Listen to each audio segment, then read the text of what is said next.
আমার মাদেরকে বলবো, মায়েরা জান্নাত পাওয়ার জন্য বেশি কিছু লাগবে না। ফাতিমার দিকে তাকাবেন, আম্মা জান আয়েশার দিকে তাকাবেন, আসিয়ার দিকে তাকাবেন, খাদিজার দিকে তাকাবেন, রহিমার দিকে তাকাবেন। এনারা হচ্ছে আপনাদের মডেল।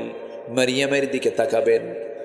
এই সমস্ত নারীকে আল্লাহ রাব্বুল আলামিন এত দাম, এত সম্মান দিয়েছেন। খাদিজার মতো একজন নারীকে আল্লাহ তাআলা নিজে পর্যন্ত সালাম দিয়ে দিয়েছেন। আমার ভাইয়েরা, সবার বাড়িতে মা বোন আছে। একজন মা যদি ভালো হয়ে যান, চারজন পুরুষ ভালো হয়ে যায়। এই জন্য মাদের ভালো হওয়া দরকার। বাড়িটাকে ইসলামাইজ করতে হবে। বাড়িকে সুন্দর করে কোরআন দিয়ে সাজায় নিতে হবে।